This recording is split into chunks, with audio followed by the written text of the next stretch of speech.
Okay, welcome to Northumberland Festival of the Arts. In this series, we talk to leaders of arts groups, civic leaders, and other art lovers in our county. My name is Donna Wootton, and today I am speaking to the Mayor of Port Hope, Bob Sanderson. Thank you for joining us, Mayor Sanderson. It's my pleasure, and thank you for the invitation. I look forward to the chat. Good. So tell me, what does art mean to the town of Port Hope? It's like, what's the meaning of life?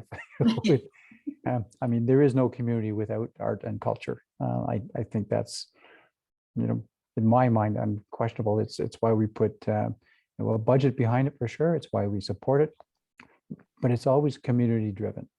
And as I said, if I had to summarize it, if you don't have arts and culture, you don't really have a community. So that's very generous. Well put.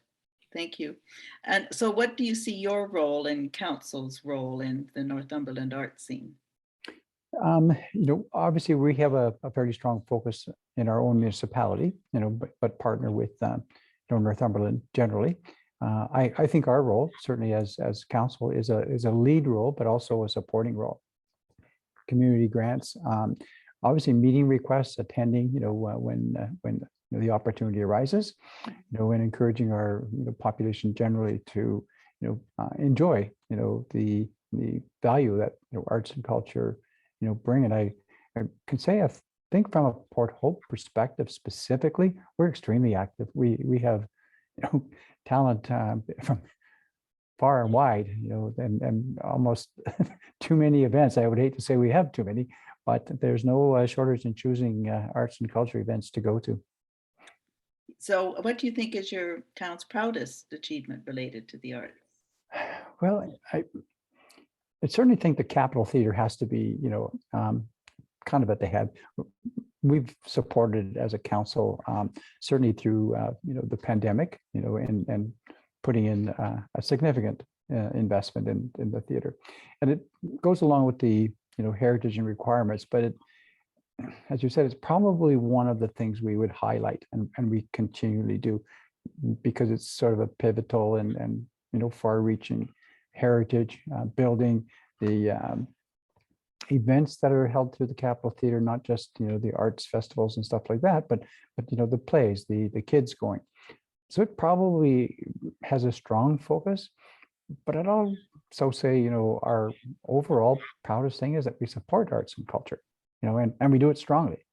Yes. And I don't really want to think one's outranking the others so much, but the Capitol certainly has taken a big level of support from the municipality generally, private, and that does, by the way, go throughout Northumberland.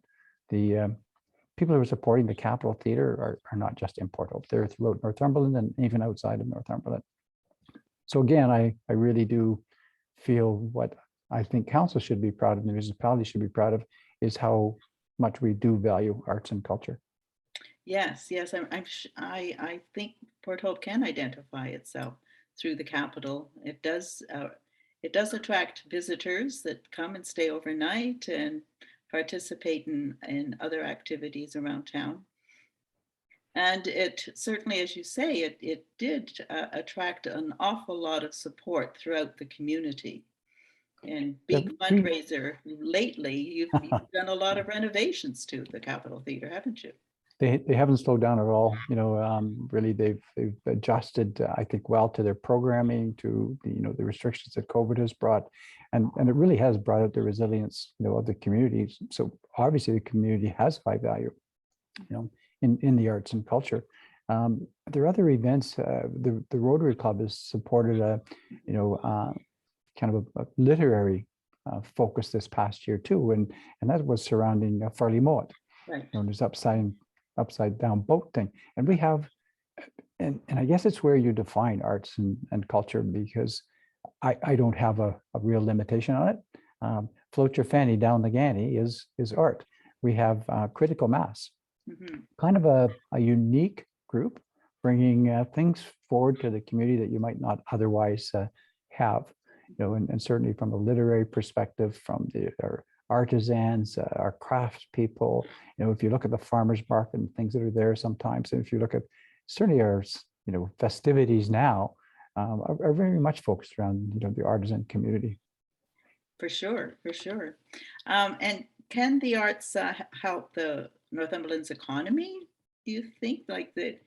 I I mean, Yeah, I think that you're describing that indeed it does. That it does attract people who will come and make investments and participate. yeah. I think arts and culture and heritage are huge economic drivers.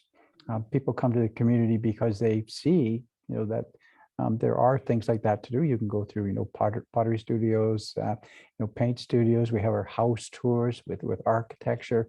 We have the strongest ACO division in all of Ontario. Right. So, and I think the other thing that is very important, it's all segments of our municipality involved in this. It's not just one thing or another thing. Our house tour, people come from far and wide Mm-hmm. to come through it. The La Jeunesse Orchestra, some of the other sort of the dancing studios. It's just honestly, I think it's endless. So yes, it's part of Northumberland, but it's very strong here in Port Hope. Yes, yes, and there is a new dance studio that's opened, but a lot of these activities and events that you're talking about rely on a very strong volunteer base too, and that's wonderful to see in a community. Yeah, it's a good comment because we do have a lot, but this is an opportunity to say we'd like to get a whole bunch more out there, and particularly in the younger generation. I know they're tied up with families that don't have a lot of time, but the value of participating as a volunteer, even if it's just one event, is it returns a lot of value to you. Well, as I said, I'm here on behalf of NFOTA, Northumberland Festival of the Arts, that is going to take place in 2022 in September and October. So can you envision working with NFOTA to help realize our goals? Well, I think we automatically do. Whether there's a specific request that would come to council, we would obviously be very supportive. We'd love to see a delegation come forward that gets out to the public and promotes those kind of events. We do also go through, and we're going through it right now, actually, community grant programs. Right.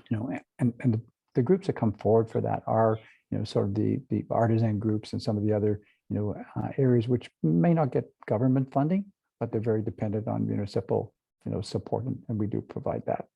So by support, yes. Are we dipping into our piggy bank? Not necessarily, but I think tying in all the activities and support from a municipal perspective, our staff, council itself, I think we're quite active and very, very supportive from that perspective. Yes, well, we certainly do look forward to working with you in the future. And as I said, there's much happening and much in the works for the festival. So we hope to see you there. Thank you for taking this time to be with us today. Look forward to hearing a little bit more, and come to us. Tell us what it's all about. Delegations at council, we love to have these groups come forward, and that lets a lot of people know what things are available, what things are about, and we certainly look forward to supporting it. Thank you very much. Thank you.